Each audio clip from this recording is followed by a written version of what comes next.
We designed a unit using technology all about animal habitats. In this unit, students are going to be introduced to habitats where plants and animals live. Learners in the class are 20 second grade students. 9 of those students are English language learners, and 3 of those English language learners have limited English proficiency. They all come from various different cultural backgrounds, including Hispanic, Polish, Bulgarian, and Indian backgrounds. 4 students have IEPs, and 2 students have formal behavior plans. Students have previously learned about different adaptations of plants and animals and how animals and plants can survive. This unit, however, is going to be the first time that they are introduced to specific habitats, including the names and the locations.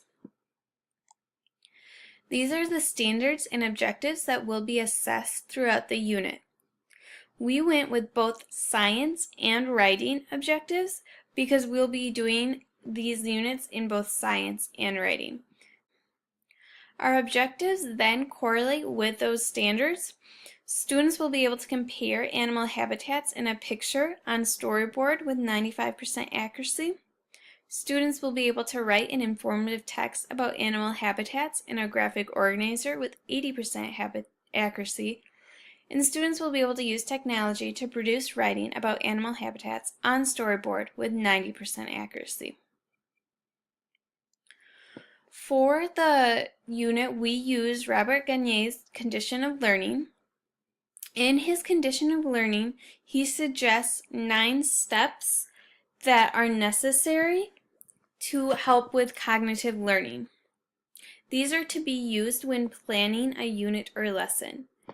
The first area is to gain attention, and this is where the teacher provides the student with something new by giving them a problem or asking questions. It also helps motivate them. The next step is expectancy. In this step, the teacher can inform the students of what they're going to be doing. This is where you would give your rubric or tell your students about the final project. The third step is retrieval. And this is where the teacher can help the students recall information they have already learned. The next step is selective perception. In this step, simulations, pictures, or videos are used in the unit. You're showing the students new information about what they are learning. The fifth step is semantic encoding. At this point, the teacher provides guidance for the activities that are going to be completed. This is the scaffolding that the teacher is provided. Step 6 is responding. This step allows the learners to do something new with the information that they have acquired. So this is where they can demonstrate their skills that they've already learned. Then we have reinforcement. During this step, the teacher shows the students how they are doing. They give feedback to the students. The next step is retrieval, and this is the assessment for the students. The teacher can use the rubric to help assess the students. And the final step is generalization. This allows the students to go back and make any changes, and it also allows them to know about any problems, and it gives them feedback about ways to improve. We use various pieces of technology in this lesson. The main technology used is called Storyboard That. This is an online book, storyboard, and comic strip maker. It gives students the ability to upload their own images. These own images could be drawings. They could be pictures like a JPEG file or from a camera. They also can choose from a variety of preloaded images. So Storyboard That has different characters, different backgrounds, different emojis that the students could put in to create a storyboard. It also has the ability to record voice and save a video to YouTube. You can also add different text boxes and layering to edit the storyboard. This piece of technology adds value to our lesson. It adds value because now students can access their project both at home or school. The teacher can also access it at any time. The teacher doesn't have to carry around poster boards. She can just access them from the computer. It also allows for the presentation to be recorded and saved.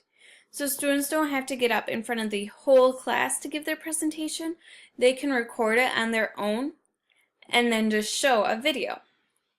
It also gives the ability to comment, share, and collaborate with other peers. Students will be able to go watch other students' videos, comment and leave feedback, and then they'll be able to use those comments and feedback to change their video or make different edits to their storyboard. They'll also be able to share it so they can send it to other classes so those classes can view it. We also used a few other technologies, including online videos, YouTube, and we created an interactive PowerPoint that students will be using throughout the entire unit. We're now going to go over the day-to-day plans.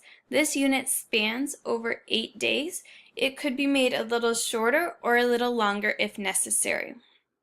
On day 1, the students will watch a video to gain their attention. There's also going to be the explanation of the objectives, which is the expectancy. They're going to receive some handouts, complete a KWL chart, which will be the retrieval portion. They're going to read a book called Who Lives Here by Michael Terry, and then respond in a reading journal. This will help with all the objectives because they're still learning about science and they're doing some writing. On the second day, they're going to review what they previously learned, watch another video from PBS. This is the selective perception portion. And they're also going to discuss different habitats using an interactive board with pictures.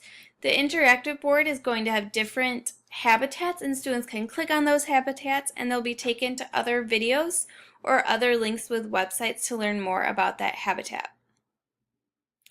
On day 3, they're going to continue with the interactive PowerPoint and go more in depth into each habitat. They're also going to play a game by Wild Screen Archive and it's called Design a Habitat.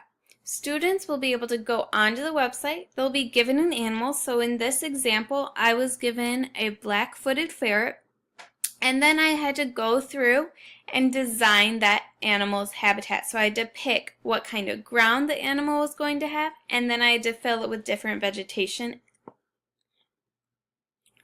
On day 4 and 5, students are going to work on the writing portion of their final project. So they're going to pick a habitat and research it, and then they are going to use a graphic organizer to write. They will also need to create the pictures to upload to Storyboard That. They need to make sure that they have labels and that those pictures match their graphic organizer. This is the rubric that students will be reviewing throughout the days, and this day when they're doing their writing is when it really comes into effect.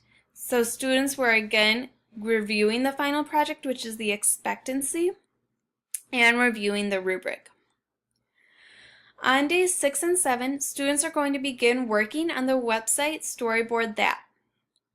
When the project is finished, it will be uploaded to YouTube. So they are going to take their graphic organizer and that will be used as their narration. They're also going to take their pictures and put those into the storyboard. Once they have done their narration using their graphic organizer, they're going to share it to YouTube. And then on day 8, they are going to present and share with their classmates. Each classmate is going to comment on at least 2 other projects, and the students can use the comment section on YouTube or on TeacherTube if that is available. These projects will also be able to be shared to other classrooms and families. These pictures are images from a sample final project. There also is ability to differentiate this unit if necessary.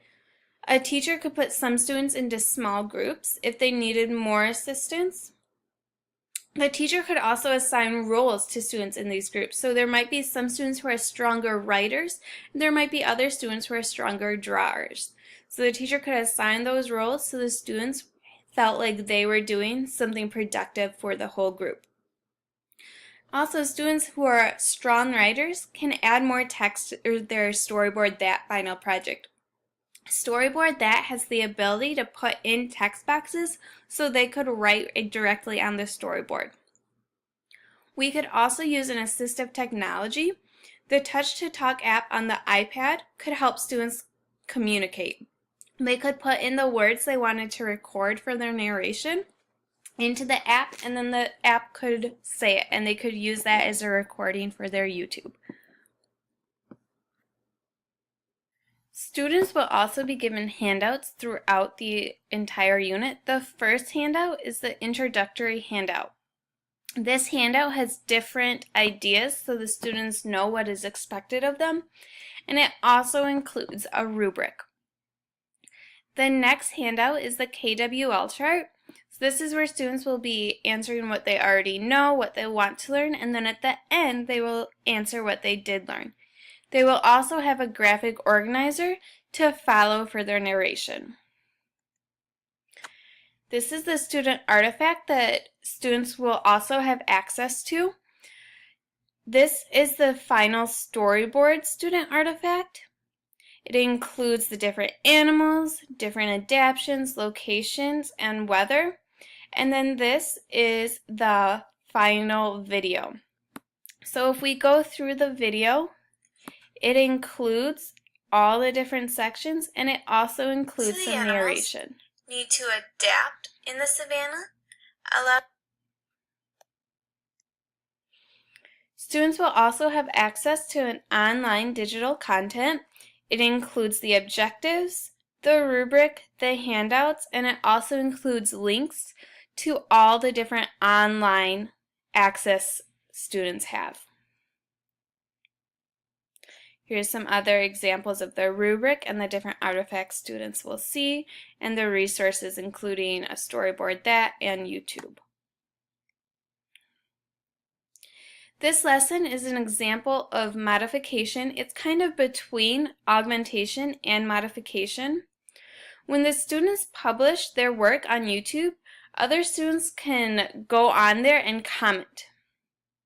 This is something that wouldn't be done with just the poster board presentations. They wouldn't be able to save their comments. They also, with a poster board presentation, wouldn't be able to save and record their presentation. They can also add new things like clip art and backgrounds that wouldn't be available without technology. To evaluate the students, they're going to be assessed using the rubric that will assess their student learning. And then to assess the effectiveness of the unit's design, we're going to look at the work the students have completed and see if they were able to achieve their objectives. But we're also going to give the students a survey about what they disliked and what they liked and which parts of the lesson were the most effective. We use different references to help us design this project, and those are listed there for you.